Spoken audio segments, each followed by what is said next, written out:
It's true. 3-prong or fork? Yeah, well, no, 3 prongs are trident. Oh. Obviously. Yeah. I love that. Next time at the dinner table, when I notice that the fork is a 3-prong fork, I'm going to say, pass me the trident. Why do you think it's called a fork? Shut up.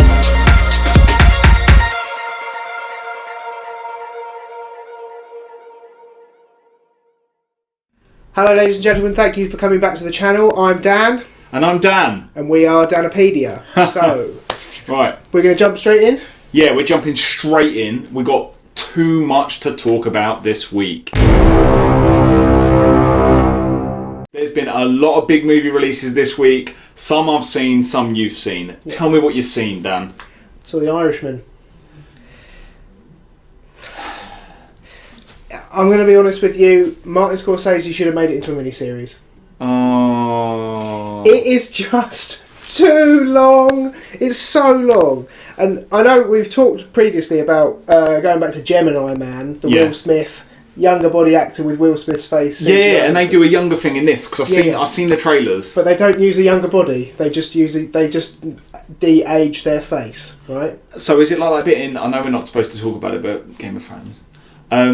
It's like that bit in when she's got the necklace, like knackered body. No. It's basically they've got Robert De Niro's body and just de-wrinkled him a bit, giving him like the smooth filter. Oh. Yeah.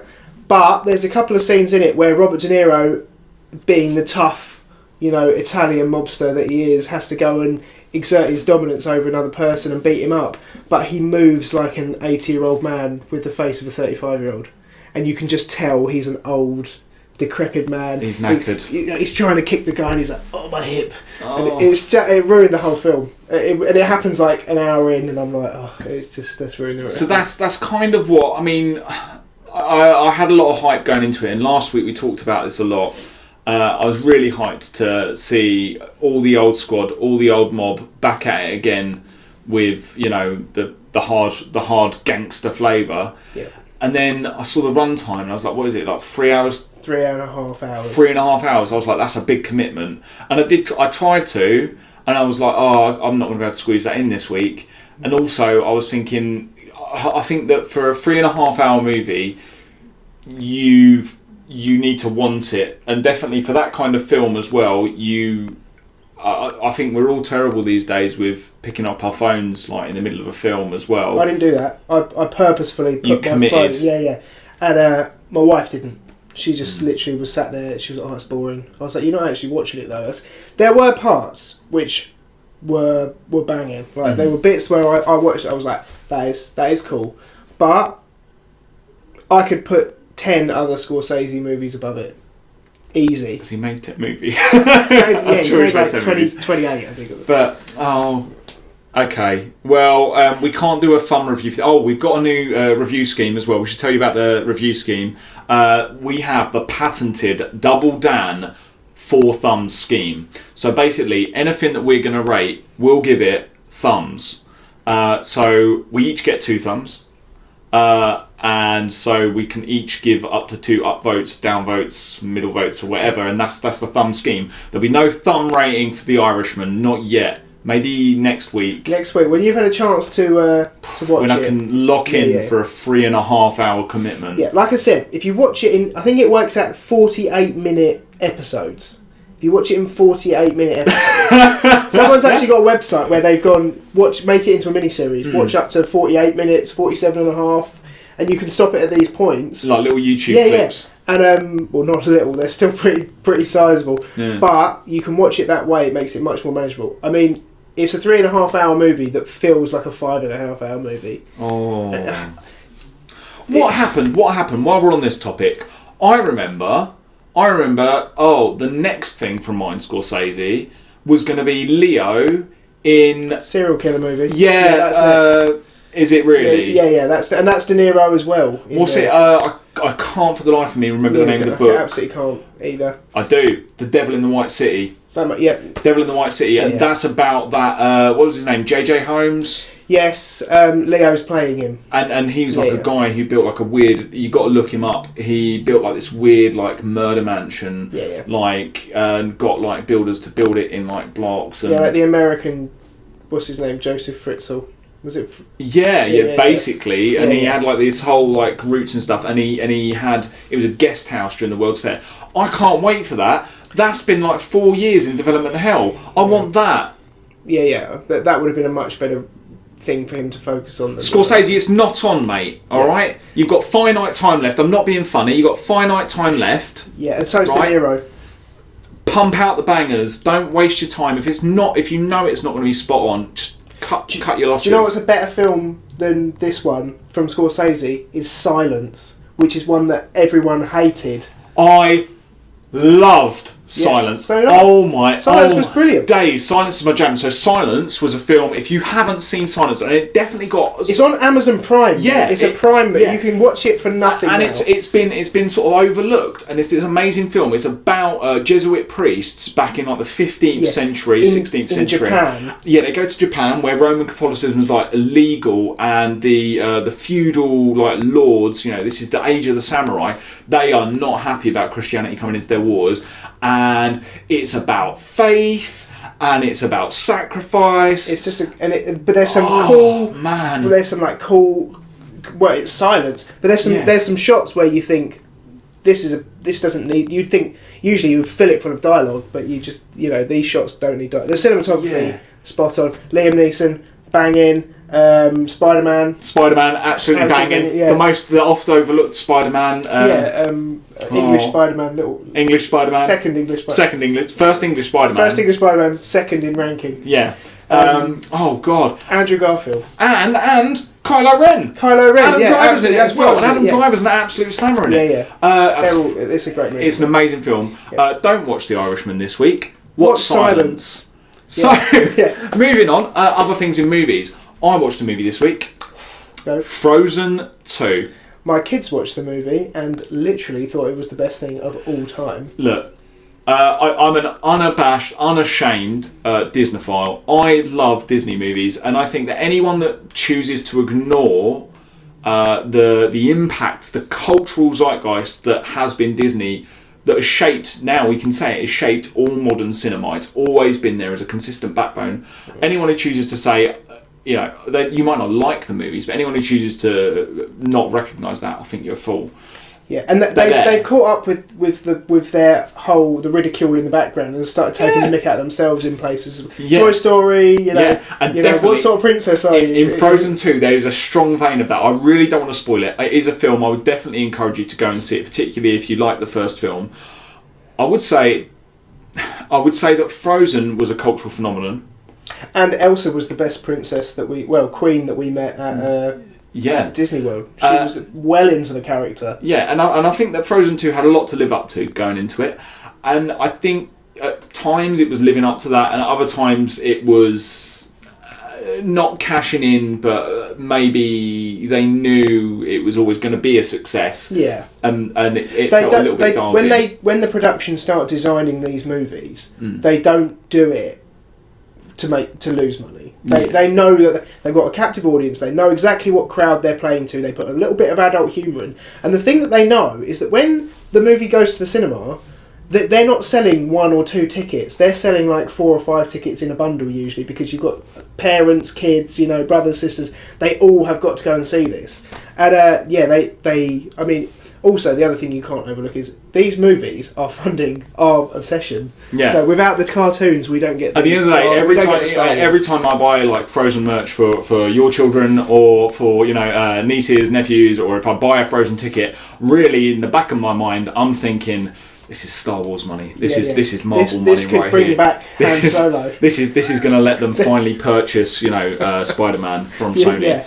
So I pay it gladly. Just pay the money. Also, while we're here, pay the money for Spider-Man. There's no excuse anymore. Stop this business. An Incredible Hulk. What are you doing? Mate, just buy it all. Take that. Buy it all. Universal. So I have one issue with Frozen 2. Yeah. I consider myself a scientist. I live my life scientifically. I base everything that I do on science. Is there evidence for that? Is there research for that? What's the basis? Why do we believe that? And there is one phrase that is repeated several times throughout this film, and every time I heard it, I was like, oh. And it is, Water has memory. Water memory. Water memory, which is for those of you who don't know, that's kind of the underlying principle of homeopathy. Yeah, but water does have memory, because if you pour some water into a mould and freeze it, and then defrost it and pour it back into that mould and freeze it again, it forms exactly the same shape. It's water memory. Shut up. Right. So the only thing I'm saying is, Disney, you're better than this. I don't know how much the homeopaths paid you. Maybe they've got a brand of homeopathy. I bet they do. I bet Elsa's homeopathic alternative medicine ranges. Yeah, and really it's just going to be Epsom salts. Anyway, so watch out for that, and make sure if you're taking your kids along to it, tell them afterwards. It's like the modern day version of when they used to make hot dogs and drinks flash up in the middle of movies to make you want to go to the... Water has memory. Water has memory. Right, anyway, Frozen 2, definitely go out and see it. Just make sure anyone who has a more vulnerable mind, make sure you reassure them water doesn't have memory. Okay. Okay, otherwise, sorry, just checking the prompts. Otherwise, in the movies, we had a couple of trailers out this week. Yeah, big one, James Bond. Oh, yes, that launched today. Oh. Now, I have a big tie-in with Pinewood Studios. I've spent a lot of time at Pinewood Studios. James Bond takes over Pinewood Studios, and I've got some insider information in that. It's going to be a banger. Usually you get the most honest reviews from the people who work on the show. They go, that you can see them just go, and there's a lot of this is going to be and there's been a scramble for the crew showing tickets usually, and you know it's a good one. We've picked up crew showing tickets before, empty seats, and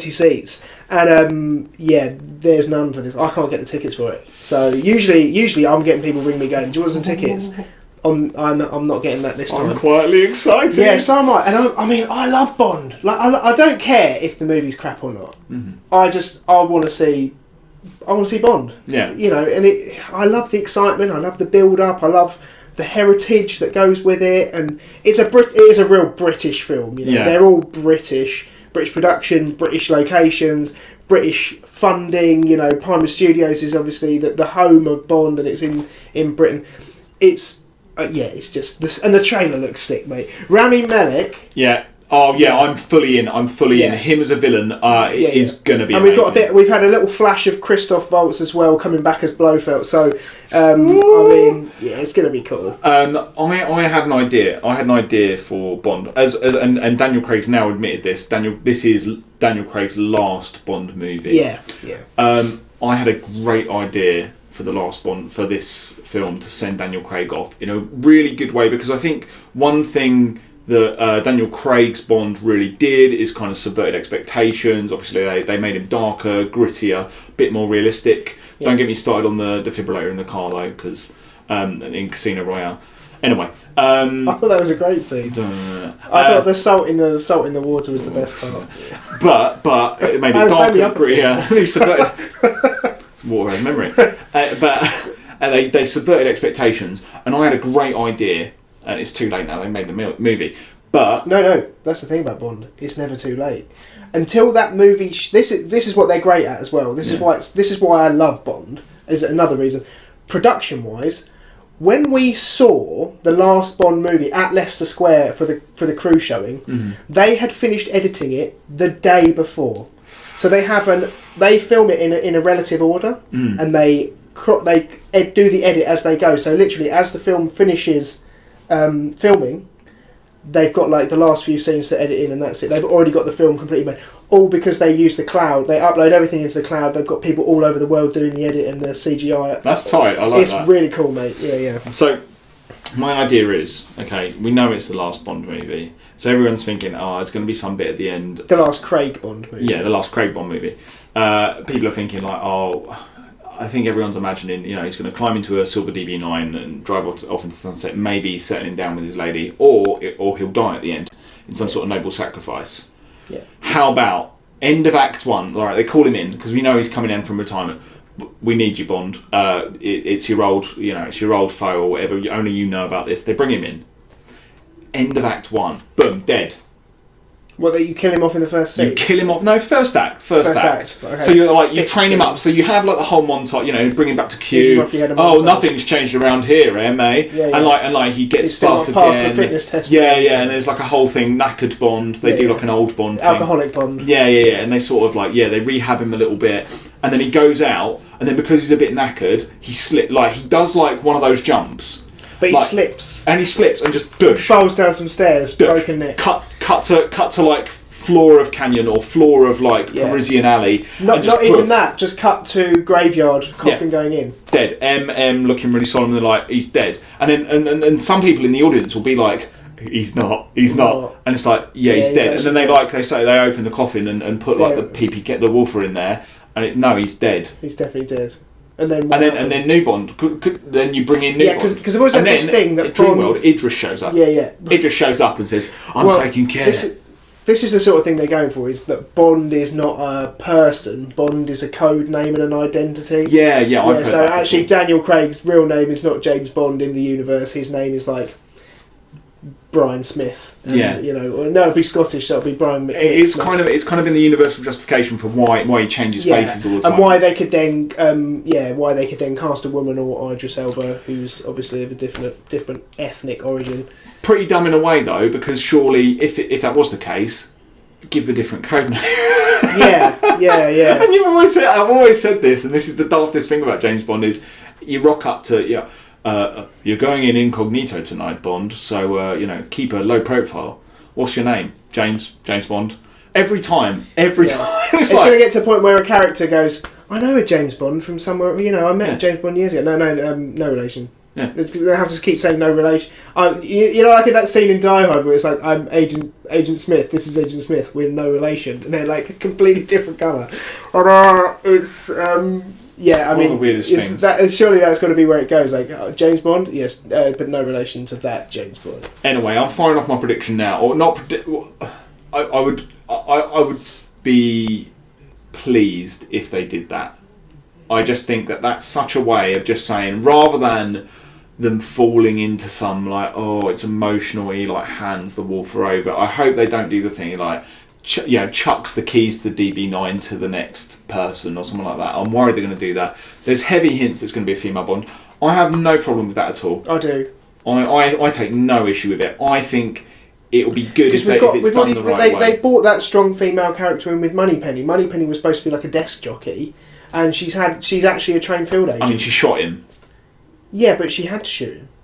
Yeah, but if she didn't shoot him, I always felt they would have gone into the tunnel, and then they would have come out the other side. Vice versa, Bond would have boshed something out of his watch, and he just like a little done. He would have just pulled her out of the way, knocked her out. Could have done. Didn't give him a chance. Yeah, shot. And I failed to recognise that the British Secret Service would not train people well enough to shoot small, miss small. Do you know what I mean? She would not go, I don't have a shot, when they're moving not very fast. They're on the back of a steam train. We're not talking about like the bullet train. Yeah, it's not even. It's not even. They're doing like max 50 mile an hour because they're going into a tunnel. They would have slowed down. She's got a high-powered rifle with like the best equipment money can buy, and she still hits Bond. Yeah. So I think you kind of agree now. Like Moneypenny. Yes, she was Moneypenny's rubbish. Yeah, she's pretty cack.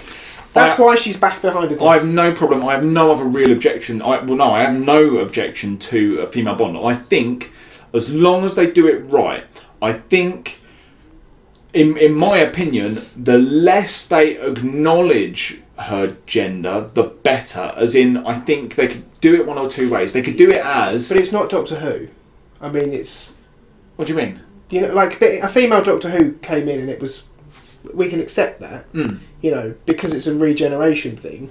But she's not going to be called James Bond anymore. No, she won't be called James Bond. About time. They need to stop rocking up to all these places calling themselves James Bond. It's daft. That makes sense. I've already argued that point. I feel like that's settled. 007 fine, but it can't be James Bond. And the titular character of the James Bond novels is James Bond. That's Janice Bond? Janice Bond, Jenny Bond. No relation. Jenny Bond's a presenter, I think. Yeah. All right, no Jenny Bond. No Jenny Bond. But I think, and I think the less the less jokes they do about like the less sort of winky gags about her being female, and if they just say, actually, crack on, you're 007, you need to kill this geezer. There's your license to kill. You need to seduce this geezer, get the codes. I think it will work out. So just we're gonna I suppose it's still going to be exactly the same thing. She's going to be seducing men instead of women. Yeah, and just flip the script on that. Bit of espionage, But the lesser acknowledgement, rather than doing all those little gags. But like I can see ones where it's like M's like, oh, we're gonna have to get a new toilet installed, and like really. I'm sure that MI5 really SIS has got enough facilities. They could do like these really crass like gender gags, or they could just say, you're fully trained agent, you're a 00 agent. Go and do the mission. And if they just played it, and in fact, if they played this one kind of like how they played Casino Royale, dark, gritty, showed that development into a 00 agent, I think it could play really well, and I think it could, do something. I'm not like, I don't want to turn it into like a big gender politics thing. What I'm saying is, it ain't no thing, mate. No. Just. Do you know what I think might be better than as the next Bond film, instead of a continuation of the story? We'll see how the new Kingsman movie does with the pre-Kingsman, and do like a Bond. Background of Bond, sort of like a Pennyworth. But that could be James Bond the series. No, stop making prequel things. I like a prequel. I'm really looking forward to pre-Kingsman. I'm looking forward to pre-Kingsman, which they've just called The King's Men. That's definitely, whenever I'm searching for that on Netflix, it's going to get very tricky. Especially. I'm not looking forward to that. No. There's one other film that we need to talk about. I feel anyway. James Bond, very excited. It's going to be awesome. Cool. When's it coming out? I've got no idea. I've just got the first trailer. Sorry, too hyped. Sorry, I'm not too. We're too high. I literally. I was too busy wiping sweat off myself. You were just wiping sweat off yourself. Jesus. Yeah. This is going to be good. Okay, so there's one other film here that we need to talk about this week. Yeah, I haven't got loads of information on this. 6 Underground, which I only bring up because I know how much you love Michael Bay. I bloody love Michael Bay. Yeah, well, I love Ryan Reynolds. Yeah. So I was thinking Ryan Reynolds, Michael Bay. Fusion. It's the fusion. Looks like I'm pretty sure it's going to be a standard Ryan Reynolds / Michael Bay. Quick-witted comedy, mixtape, maybe a bit of fourth wall breaking with lots of explosions and some pretty aggressive camera angles and some nice light bouncing off of women. I'm in. I don't want you to tell me anything more about this film. Okay, I'll book tickets. I'm in. Great. So, Underground 6, do you have any plot details? There's definitely a speedboat in it. Awesome. And a car. Is anything going to explode? A lot of stuff's going to explode. I'm in. So look out for Underground 6. What's been going on in telly this week? What have you had? We had a TV trailer, this being the golden age of TV, and we've got another Walking Dead spin-off, which is called The World Beyond. World Beyond, which is effectively, from the research that I've done, it's a completely unprecedented story in the Walking Dead universe, and it is following the first generation of children who have grown up in the Walking Dead world. So, and I think it's based in the Washington District of Columbia area. Following on what I've seen about it, the children that's going to be following have not had the life of the survivors that we've been following in The Walking Dead and Fear the Walking Dead. These children have led very, very sheltered lives. Yeah. They know about the world outside. They know about the apocalypse. They know it's dangerous. Yeah, but they are not. Don't go past the fence. Yeah, they live in like a very much a safe zone with, it seems like there's a semblance of government, an education system. This is a large society from what I can perceive. Yeah. And they decide, it's sort of like, we've got to go out on our own and prove to the grown-ups that we're not complete wimps. And I think it becomes a full-on... all ends in horror. Yeah, it's actually, we are a bit of wimps. I'm wondering about where they pitched it.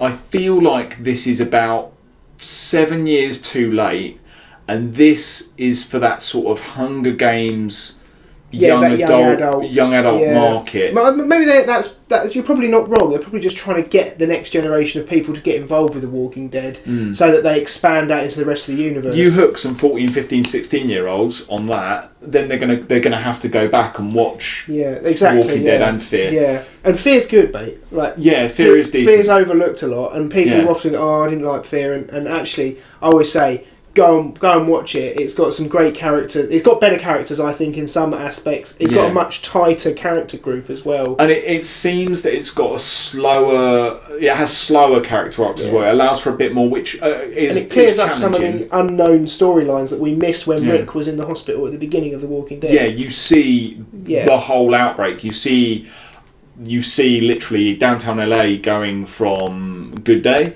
to zombie apocalypse, and you see this sort of slow trickle and progression and how people adapt and learn. Like, you see them literally learning, to kill a zombie you've got to destroy their head, and it brings up a good point. I always thought the young guy, I haven't watched it for so long, but the lad who had the drug problem, who lived on the street and had obviously he'd been in those in the LA dark underground, was the first one to figure out that how to actually survive alongside the zombies. And you would think, he's just useless. He's a rubbish character. He's a drug addict. He's got all these problems. He's got street smarts. But he had street smarts. Yeah. And all the people with the training and the knowledge, the grown-ups who could survive in our society, are the complete opposite of what you actually need for a zombie apocalypse. Which is why I've been training my children. So, look out for The World Beyond, which will be coming soon. That's going to be... in this country, it'll be coming through Fox. It's AMC. Yeah, it'll be on Sky as well. It'll be on Sky Atlantic, I would imagine. So, otherwise, in TV shows, coming back, just quickly circling back to The Walking Dead. Are you up to date yet? No. What I've done is I bought the entire season, and I'm just going to binge it. This is one that I do love to binge. This season is definitely a return to form. I mean, everyone. There's been ebbs and flows, and it's a very long-running TV series now. We're on season 10. Yeah. And there's been ebbs and flows in the quality of the show. I disagree. Well, and everyone splits the difference. And some people say like, "Oh no, this season was the best season. This season was the best season," or there was no dips. There's never been a dip, in my opinion. And there's episodes where I've watched an episode and been like absolutely enthralled, and I've looked over at my wife and she's been like, "Well, that was rubbish," and I went, "What are you talking about?" Like, prime example. The episode where Michonne and Rick were in two cars and they strung a wire rope. Oh, yes. Yeah, she was like, "Oh, it was rubbish." I was like, we literally just saw like 500 zombies get cut in half with a wire. What more do you want? Like, these poor production people just cannot win, like, with an audience like you. I valued a lot of it. And I believe there was some ebbs. I'm not going to name them. I'm not going to spark that debate. But definitely a high point for me was the Saviours, the war. I loved all of that. I think, personally, just sort of after that, there was a sort of a little bit of a lull for a while where I think both as an audience, and also I think as a production, they were like, well, they've overcome all of this. Now, what are we doing with these people now? Where do we progress it? Now, obviously, the comics lay out a fantastic sort of roadmap, but obviously there's been so many deviations now. They can always just do their own thing. Yeah, I'll agree with you. There was a lot more development than there needed to be between the demise of the governor and the introduction of Negan. Yeah, and there was a few faux bad guys in there. Like the cannibal, the Terminus. I like Terminus. Yeah, but then that all just sort of that suddenly went off a cliff. Yeah, and the whole after Negan, everyone always said, it's been a boring season. The first episode was absolutely brilliant because obviously we saw Abraham and Glenn get blue sealed. Yeah, but loads of people when I watched that were saying, "Oh, Negan's terrible. What an awful he's an evil character." I was like, "What are you talking about? Glenn deserved that. What do you mean, Glenn deserved?" Right. What do you mean Glenn deserved that? Glenn deserved it because 3 episodes before he had his head beaten in, he murdered a whole group of people in their sleep. He had to. He didn't have to do anything. He murdered them in car. He could have. It wasn't a fair fight. He didn't fight them. He waited for them to fall asleep and then just a quick. Rick and Negan are the same character. Negan's just a little bit further along than Rick is. That is it. That is you can't argue. The reason that they clash is because they're the same bloke. One's just got a baseball bat and one's got a hatchet. And One's got a hat and one's got a leather jacket. One spared the life of the other. Yeah, they both spared the life of the other. Negan had already spared Rick. I was just trying to do the Negan spared Rick, Rick spared Negan. Yeah. They're the same character. Rick doesn't wear a leather jacket. He has a hat. He has a hat. Yeah, the whole hatchet thing was cool. That was badass. There's that episode where they got the bloodlust and where Alexandria had invaded and they just went, had enough. Everyone went for it. You know, that was a great episode. You can't beat that. So anyway, season 10. It's just reached its mid-season cliffhanger. I don't want to spoil that for you. I don't want to spoil that for anyone who's not seen that yet. But definitely get involved. It's been a very, very solid season. And the mid-season cliffhanger is pretty cool, and it leaves everything kind of whoa. Another thing about the world beyond from the trailers that we've had, mm-hmm. a lot of helicopters flying around. Where did Rick disappear to? So originally in a helicopter. Originally there was talk about, or in fact it was like it seemed set in stone. Rick was going to return in these little movies. Little made-for-TV movies, like hour and a half in length. 3 of them was the original plan. I do wonder now if actually Rick's going to end up there, or if that's going to. I think that will feed into that. Geographically, Georgia and District of Columbia are not. It's a helicopter. Yeah, it's a flight away. on a helicopter. So yeah, I think that they're probably doing something there to pull him in, or they may have, because the talk has really sort of. Because he's still under contract. Dimmed down. Yeah, but the talk has really dimmed down about those movies, and I wonder if maybe Rick will just get integrated there, and maybe being a background character, sort of pushed to the forefront. There was some quiet chatter about a European Walking Dead as well. Le Walking Dead. Yeah, Le Walking Dead and a Paris. Or the Walking Dead. Up the apples and they're bloody walking. Pears. What would be Cockney rhyming slang for zombie? No idea. Buttered bread. And Abercrombie. Buttered bread, Walking Dead. Buttered bread, Walking Dead. Yeah, buttered bread coming down the street. Watch out, it's bread everywhere. Yeah. Think about it. Yeah, we want rights on that. AMC, we've got an open channel of communication. Yeah, just comment on the video. So anyway, if they comment, I'm literally going to lose it. So one other thing I want to talk about briefly this week. It's not exactly in the nerd field, but I know a lot of people are watching it. Yeah. The Apprentice. Can't bear it. Yeah, and I find it sometimes bearable, sometimes not. I think everyone always looks forward to the Treasure Hunt Challenge. Treasure Hunt Challenge did not disappoint this year. Really liked it. This week, I really feel they're running out of ideas. I knew they were running out of ideas when one of the contestants, candidates, whatever. Apprentices. Yeah, one of their jobs was to like remaster and become like music modules. And for part of the task, they actually got them into the recording booth, and I was like, how does your singing ability, how is this not X Factor? How is this not just a reality show now? Yeah, the whole thing. It's kind of dropped out all of the business credentials, all the things at the beginning. Yeah. I always just think like, oh wow, this is sick. This is actually kind of teaching me about business and product. It's not. It's just taking. I know, but I believed it, and now that curtain's completely been lifted. I haven't liked it for a long time, just because the cringe factor. I don't like really cringy stuff anyway. But I just look at it, and for me, I can't believe that there can't be better candidates or more professional candidates, or just candidates who can do these simple things without messing them up as badly as this lot do. There's a lot of gas and a lot of guff. Yeah, and a lot of me feels like it's set up. It really does get. They've handpicked those candidates. They've gone, this guy's onto a genuine multi-million-pound idea, Sir Alan. He goes, well, just give me his number. I'll give him a quick call, and we'll put something together. Whereas these 8 are going to make complete fools of themselves for the next 10 weeks. Oh yeah, all right, lovely. We'll get them in front. Let's get them in for the TV show. Interestingly, they had a fantastic candidate on this year, and I was so sad to see him go. It was a bloke called Tommy, who's a proper geese. Oh, was he the salesman? Yeah, and he was amazing, and he's the kind of guy I'd love to have a pint with him, and he always did really well in tasks when it came to sort of client relations and stuff like that. And unfortunately, he was let go this week. He was fired. Oh, that's a shame. And Alan Sugar, it seemed like one of the saddest firings ever, where Alan Sugar was like, is this Alan Sugar like? I can see me and you. You know, this is how I started off on the market. It was, yeah, but even though my uncle gave me £2 million, there was something that felt genuine, like in it, as in he was proper. Like, you know what? If I was going to war, he said, if I was going to war, I'd want you in the trenches. I wouldn't want any of this lot. I'd want you, right? And it was proper heartfelt, and he was like, I really don't want to do this, but you're fired. Get in a cab. And then just before the firing, he went, right, well, he went to like the candidates that were up for the chop, and he went like, so what's your business plan? And so I was like, well, I've got like a beauty business, and it's been doing really well, and we're making this turnover, we're doing this, quoting figures, business, all of this stuff, just top of the head. Went over to Tommy the geezer, said, what's your business plan? He went, well, it's simple really, pillows. I need money for the business.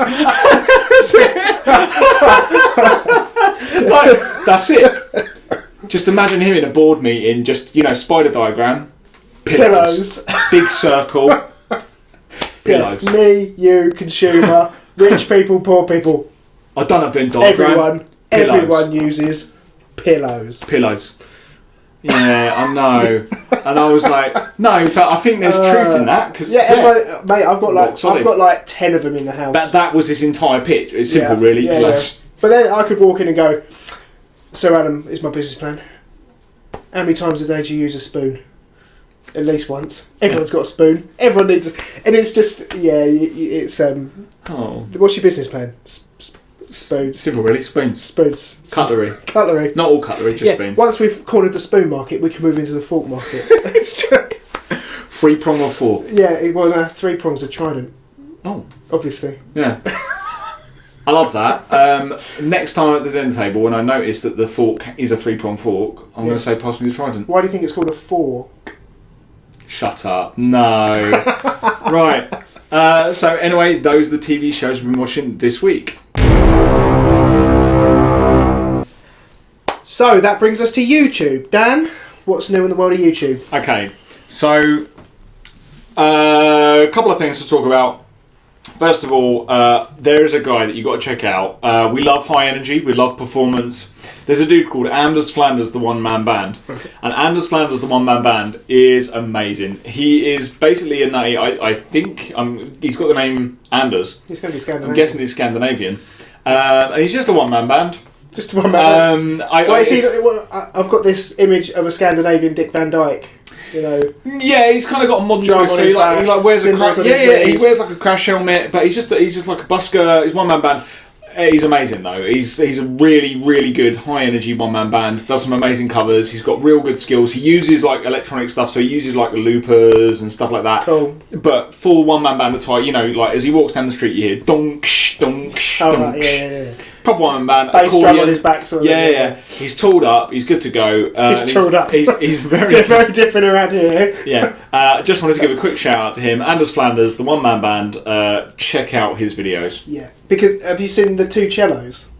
Yeah, I have. There's 2 guys there. Yeah, the 2 guys. Because they did Thunderstroke. Poppy was my oldest daughter was going. She's at the stage now where the school are sort of going, you need to teach her an instrument, and I was thinking to myself, how can I get her to learn an instrument that's not going to be really annoying while she's learning? And she went and had they did a taster reading at the school, and she had it on the cello, and I was like, oh wow, even if you play that really badly, it still sounds pretty good. So she was umming and ahhing about the cello, and I was like, oh well, I've just found these guys, check this out. And she was like, wow, the cello's really good, isn't it? I was like, yes, the cello's brilliant. I was like, but 2 cellos, if you get a chance to check them out, if you haven't heard of them, brilliant. They do like rock and roll covers and stuff like that. They're really good.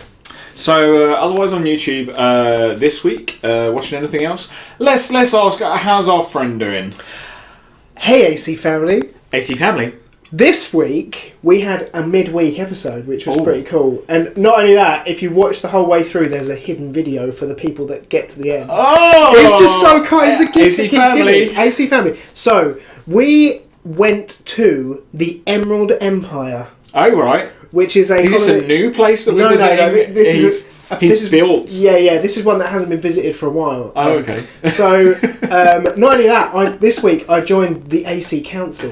Whoa! So he's been putting out some surveys, so you can vote on things, and he calls it the AC Council. So I was like, I've got to vote. I've got to be part of this. I'm the AC Council. I'm so obsessed with this guy. Love it. But Emerald Empire of colony of weaver ants. Right. And these ants creating a new nest they pretty much drag the leaves into the shape of the nest, and then they get the larvae, and one of the ants holds the larvae and effectively uses it to paint silk between the leaves. All right. And creates an actual... They weave a nest out of silk. Think of the poor larvae. Hang on. So it's just like it looks really abusive. Like, not only like, not holding it by that, but in the pincers as well, just dragging it about. Yeah, and that's it. That bit to me, I was just like, it's got consistently like the way he shoots and like his macro. So good. It's so good. The way he shoots all of his stuff. It is amazing. Yeah, brilliant. The Weaver episode, can't recommend it enough. Okay, big shout out once again to Ants Canada. Now, on a similar vein, there's a YouTuber that I've been watching a bit this week. A guy named Foo The Flowerhorn. Yeah. I'm totally into it. Did you? Already? So, AC Family is like it's very high energy, and it's very much there's a lot of education there, and there's a lot to take in, and it's shot kind of like a reality show in a way. Yeah, like it's almost like a Canadian David Attenborough. Yeah, but there's like storylines and stuff, and it's quite jumpy. Yeah. When you're looking for a bit of a change of pace, and you just need something like a good bit of toilet watching. It's a good toilet watch. Good bath watch as well. You know, or when you're just sort of mellowing out. Then Foo The Flowerhorn, this guy specialises in creating filterless fish tanks. And the art of filterless fish tanks, basically you have to use like ecosystems of plant life. And it is an art. Soil. It's equal art and science. And you have to like cultivate and carefully like manicure this whole ecosystem. Like, and I mean, he's quite ruthless. Like, he'll trim off species. If one species is getting out of control in a tank, he'll introduce another species into the ecosystem that will not wipe them out, but like kind of keep them in check. Which is sort of what the Ants Canada guy does. You know, he puts a frog in there or a praying mantis to try and keep the popular, because it's an ecosystem and it is balanced. Yeah. As soon as you get something sort of taking over it can destroy everything else. The different approach of Foo The Flowerhorn is though it's very much. I mean, there's no narration. There's always like this really nice like chill music. But funny enough, the hidden video on Ants Canada is, "Hey AC family, if you would like to see the ants making their nest to some relaxing music, click on the hidden video." And it's basically the same video but with no narration and just like classical music playing over the top of it. It's nice. Really relaxed. Really relaxed. That's a good bath video. Yeah. That's a good bath video.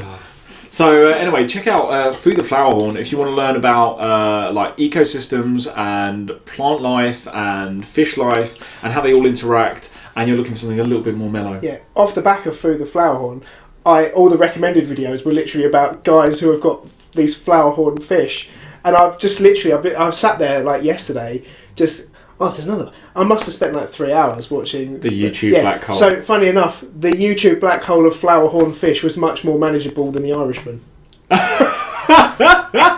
Yes, same time. Well, yeah, there you go. Anything else on YouTube this week? I see we've got a couple of other things on the docket there. So a couple of weeks ago, for those of you who aren't in the UK, we have a ceremony every year, like a fundraising event nationwide called Children in Need, which is a wonderful charity event. It's been going for years, and this year they employed the YouTuber Colin Furze, who's a maker. Yeah, he's like an engineer extraordinaire. Used to be a plumber, famous for a couple of years ago he built a full size TIE fighter, and then he built a full size AT-AT. He built a nuclear fallout shelter in his back garden. One of my favourite videos, he did like a beach hut, but it was a struggle, but he did like a multi-level beach house, like dug into the sand, and it's really cool. Really clever guy. Has got some, as he's gone on, he's famous as well for every time he gets 1 million subscribers, he does something ridiculous with fireworks. And I think the last one was he set off 20,000 fireworks from a bicycle while he was cycling along. He's brilliant. But Children in Need employed him to coincide with the launch of the new Star Wars franchise to build Luke Skywalker's original land speeder, and he decided to do it out of a golf buggy. So it actually drives. It's brilliant. I can't recommend it enough. If you haven't watched Colin Furze before, you should have done, because he's got like 8 million subscribers. Yeah, you've got to check him out. And you will recognise him because he had a series on Sky One. He did it on the History Channel. Yeah. He's got a Discovery Channel series as well. He's a great engineer, and he's seems like a really nice guy as well. So give Colin Furze a watch. The Luke Skywalker speeder, and it's canon. Like, it looks legit, mate. It looks really cool. I'm in. Yeah, 100%. Okay, so I think we should move on. So let's talk tech news. Now, what's been going on in tech news? Obviously, last week we had some crashes and some burns. Are there any big successes this week? No. Well, off the back of Google's Stadia. Obviously, now everyone has just become obsessed with one-upping Google with a live streaming video game service. Mm-hmm. So we've had PS Now. PS Now's been around for a couple of years now. xCloud. Yeah, xCloud. Really stepping up price reductions, library updates, tech updates, and system updates. Just going, ha ha ha! Now is our chance. I think, and definitely the rumours are strengthening, and we'll talk about some console rumours for the next gen in a moment. I think that it is really strengthening, and someone's going to do it, and someone's going to pull ahead, and someone's going to do cloud gaming right. Now, it may even be Stadia. They may, if Google do keep going with this and not just make it another one of the Google sort of phantom projects, and if they do really sort of keep investing in it, keep plugging away and keep perfecting it and tightening it all up, then maybe the ones to turn the corner. But I still believe that this is the future of gaming. The problem with Google, like we've discussed previously, is what happens if they mothball the whole project and the investment that people have put into it disappears.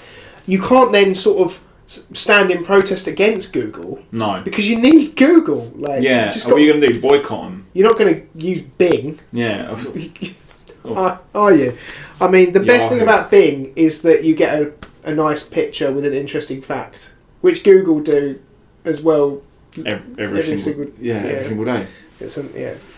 Okay, well, we'll keep watching that, and I think as things develop, I know that we are going to keep revisiting the game streaming services over the coming months. The only thing I can see hindering Google's progress more, is that Xbox and Microsoft and Sony have got this following, and they got a pretty hardcore fan base who are going to, a new Sony product, a new Xbox product, I'm gonna buy it. I'm gonna get it. The fanboys are still there. Even the rubbish ones, they're still going to buy, aren't they? I mean, there were plenty of people bought the Kinect. So interestingly, following on from that, Sony.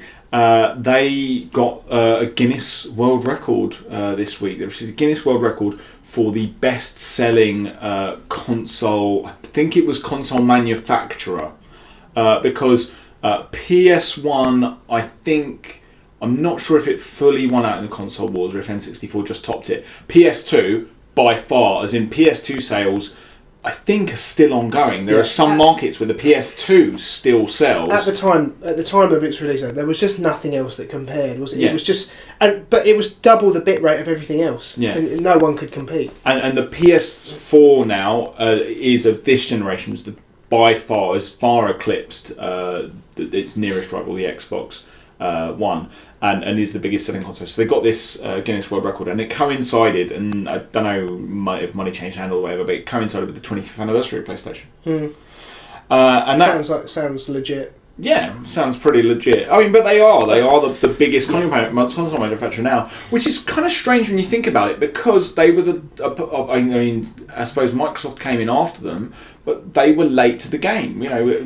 For me, whenever I think of the console, I always think Sega, Nintendo. Now Sega is a non-factor, and Nintendo has continued from Wii, has continued to just actually craft its own market and kind of has separated itself. And I no longer really, and even in the Wii days, I never actually saw that as part of the mainstream console market. It does its own thing.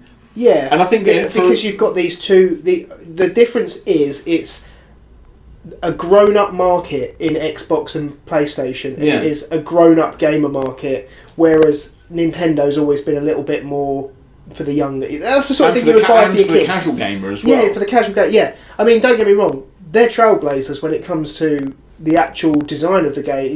Not the design of the games, because they often recycle. They're still on Mario, for the love of God. Yeah. So, but the actual console itself, the Switch, we had the Cube. We've had loads of good ones. The N64. I mean, that was four ports, four game controllers on a 64-bit console, and you couldn't scratch the game either. The disc was. Do you remember when the PlayStation came out? Well, the disc will get scratched. Yeah, and they did. You can't take a disc out and blow in its slot. And an N64, I'm not being funny, you could chuck an N64 off the 6th floor now. Yeah. You'd still be fine. Absolutely. It can be struck by lightning. Even though it's like 20 odd years old. It could be struck by lightning mid-multiplayer GoldenEye and you'd still get to the end of the level. Reset. Yeah, that's it.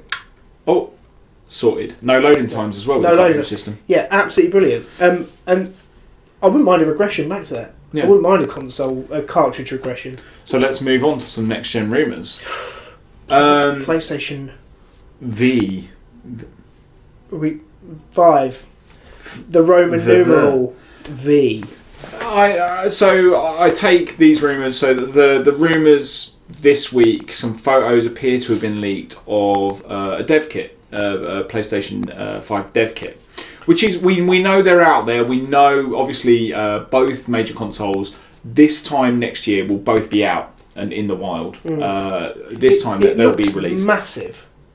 Yeah, it does. But you've got to think about and the design for if you haven't seen it, Google it. The photos are everywhere. It has this like awesome V-like design, and it looks very space age, and that's very unusual because for a lot of dev kits, and if you go back even the PS4 and Xbox One dev kits, and further back from there, all modern and disc-based consoles, they're all actually PCs. Yeah, they're basically just especially the Xbox. They're made by an actual software developer who focused on PCs for their livelihood. And the developer kits have all actually just been built in PC chassis. They might have some logoing on there. They might have put a bit of effort, painted the chassis, but it's a PC case. It's just like one of them.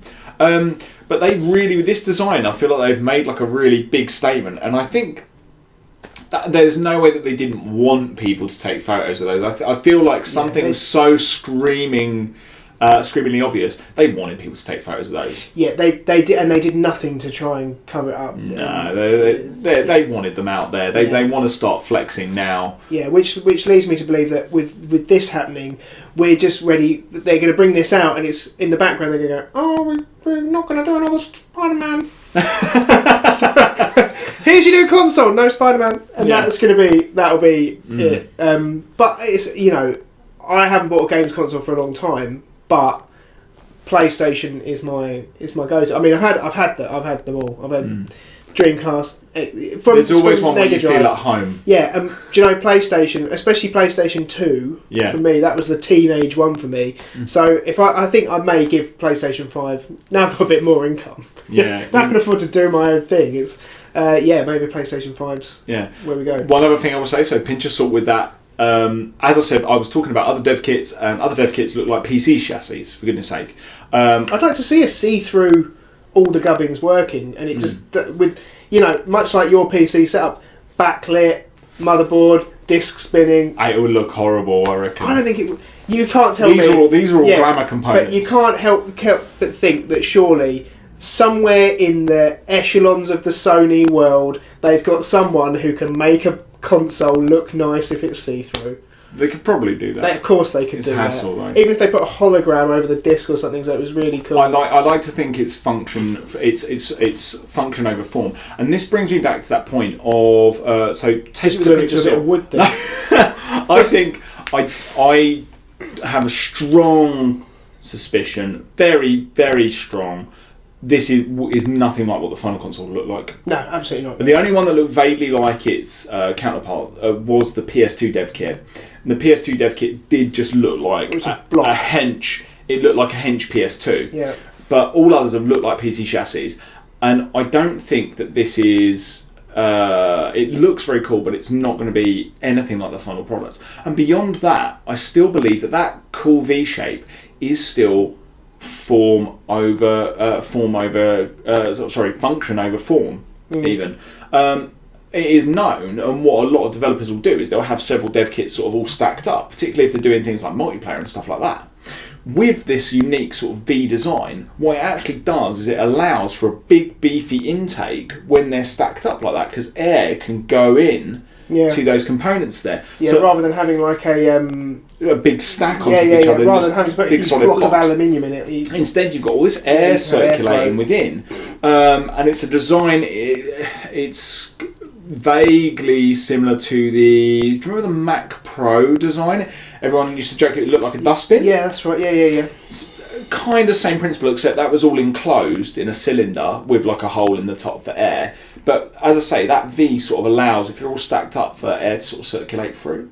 So a lot of people are saying, this isn't as... Even though it looks really cool and they put some effort into making it look cool, actually this is very much a functional decision on the part of Sony. Interesting. Interesting things. Anything else in tech news? Not that I'm aware of. But then I'm not that... I'm a technophobe. And I'm the guy with the prompt pad.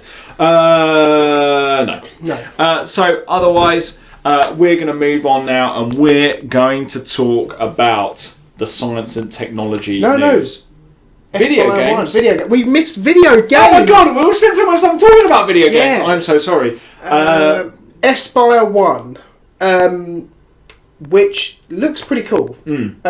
Now, I know you like your Norman Reedus smuggling a baby across the universe. I love my Norman Reedus with a fetus. And I like... Avoiding the spooky ghosts. Avoiding spooky ghosts. And I am a big fan of Metal Gear Solid. Yeah. Metal Gear Solid, for me, that's one of the best memories I've got from my teenage years, is sitting down and literally spending the best part of 4 or 5 days in the summer holidays playing Metal Gear Solid. And then, throwing the controller over the frustration of the bosses and stuff like that. Well, this game looks to be a cross between the puzzle-solving ability, like gaming of Metal Gear Solid, and the stealth of Splinter Cell, which I also like a bit of Splinter Cell. Love a bit of Splinter Cell. And Rainbow Six was a big childhood favourite of mine. That was when I was in my PC phase. So, what can we play this on? We're on PS.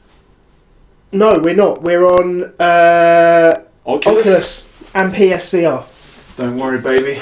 We're going to blow the dust off you yet. Brush those cobwebs away. So a full VR immersive simulation, but haptic ready, and also travel sick ready. Nice. So motion control on the horizon and stuff like that. So nice.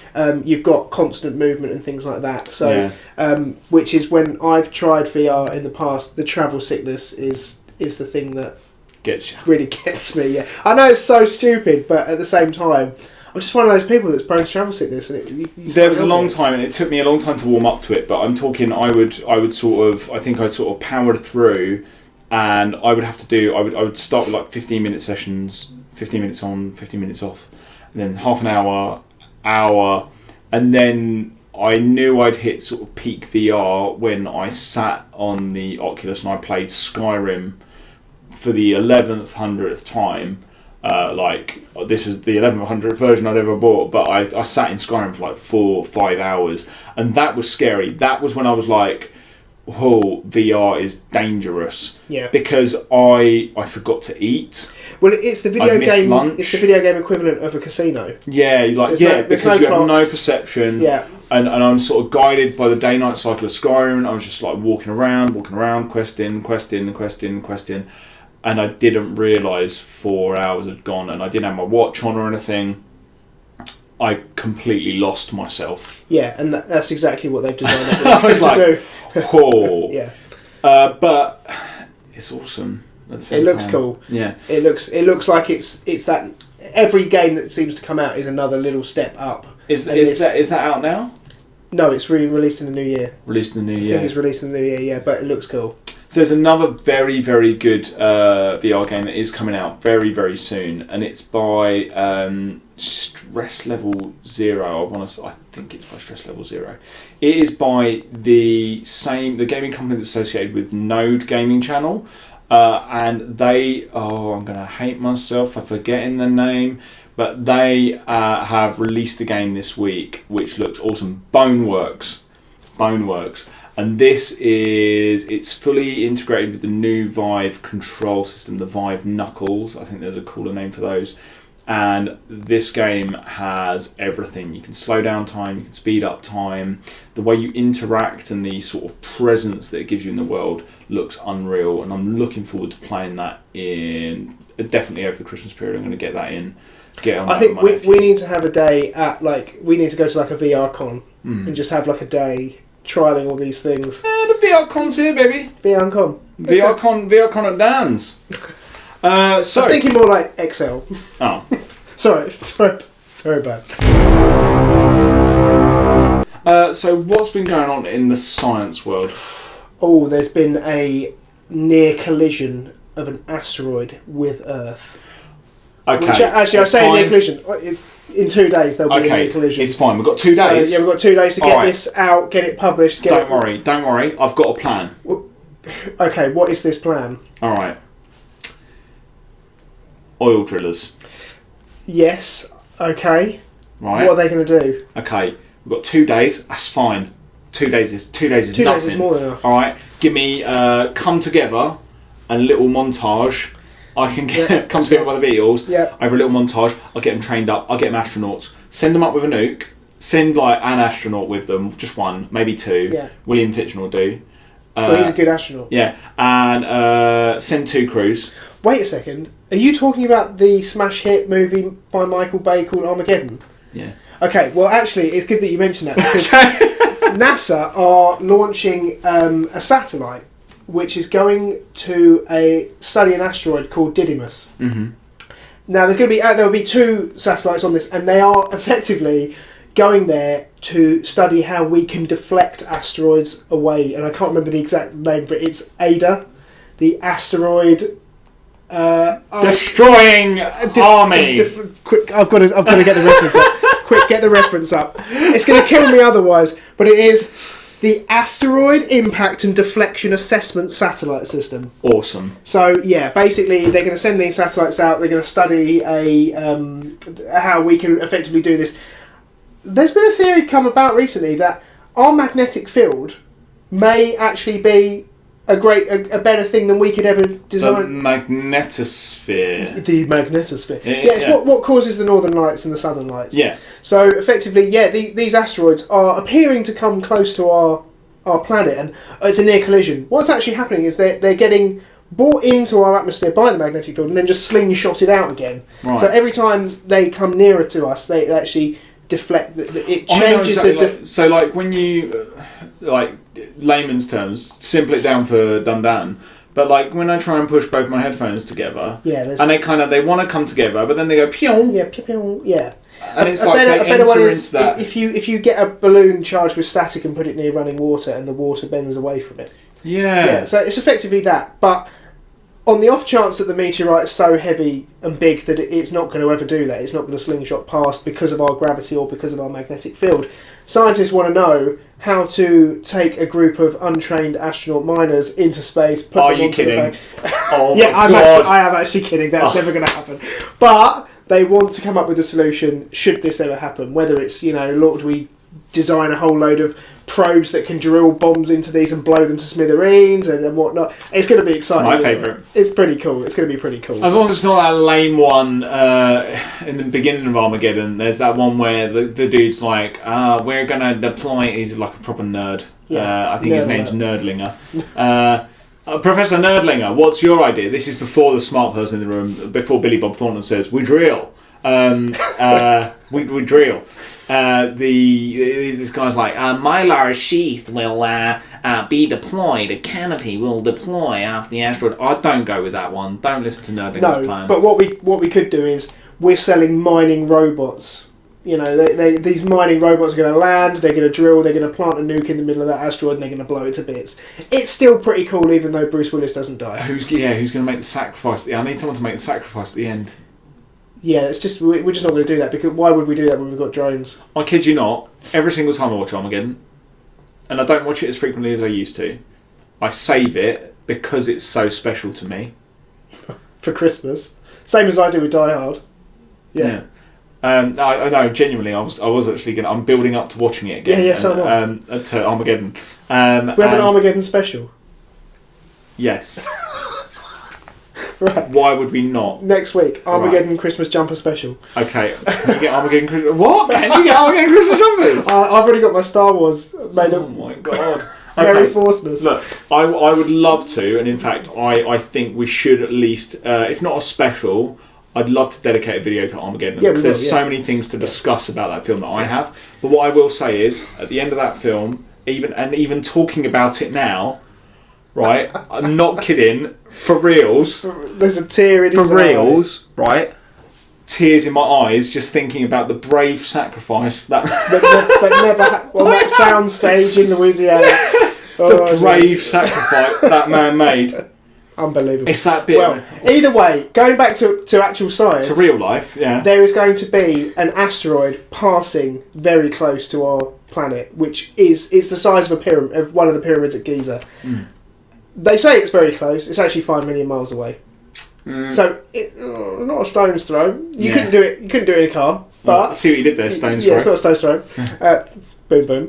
But it's close enough that it's reignited this whole. Let's make sure we know exactly what we're doing if we discover a meteorite.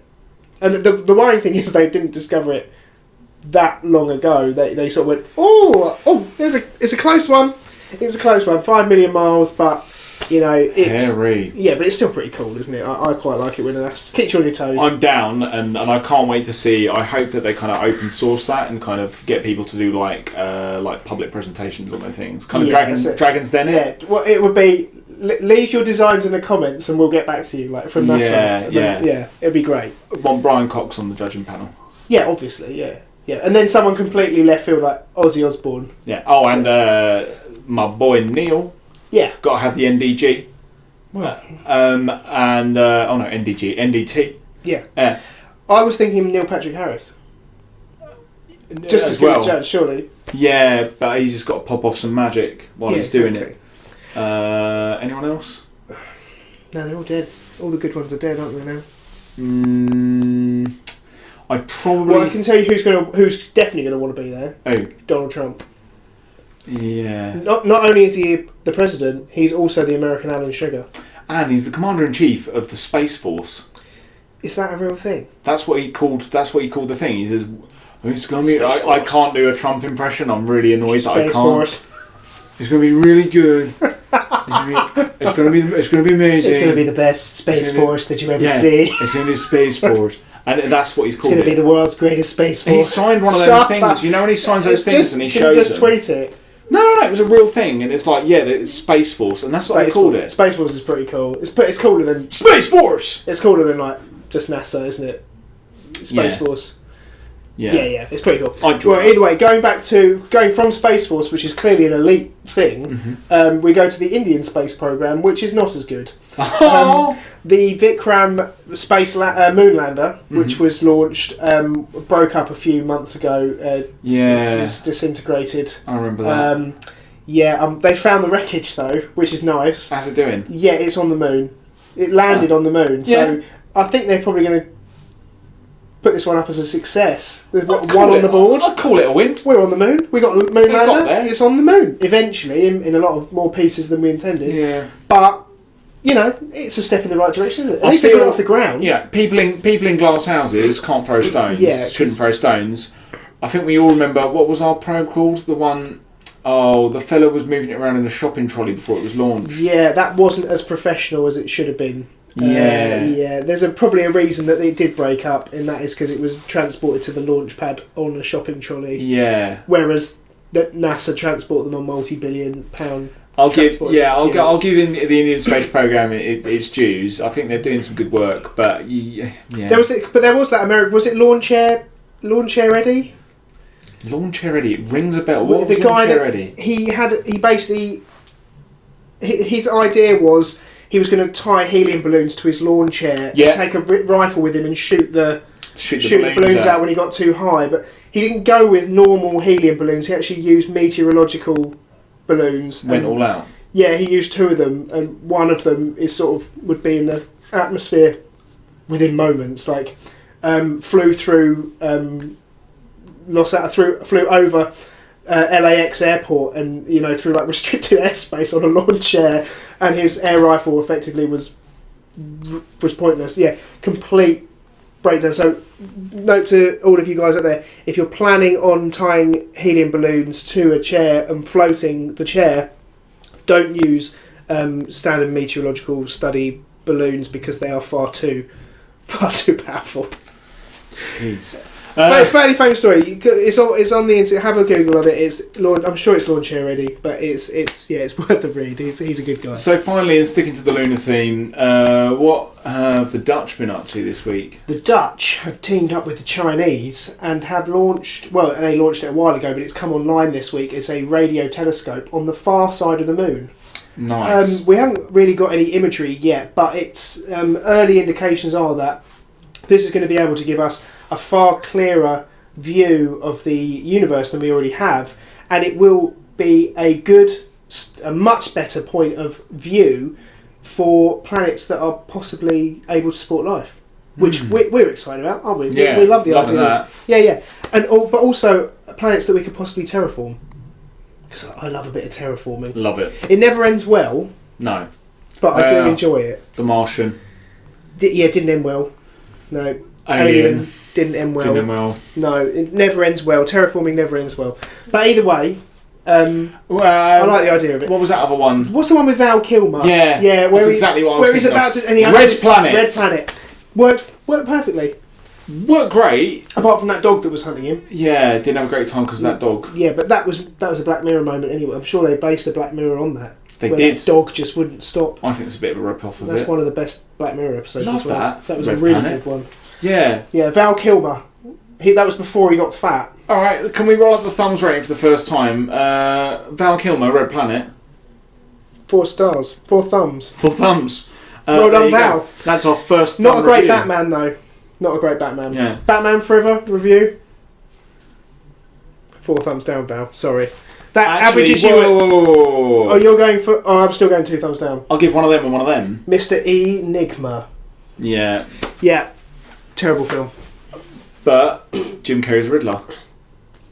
Yeah. Jim Carrey. It's funny enough you mentioned Jim Carrey. Did you see? There's these things going around. I can't remember what the name of it is, but.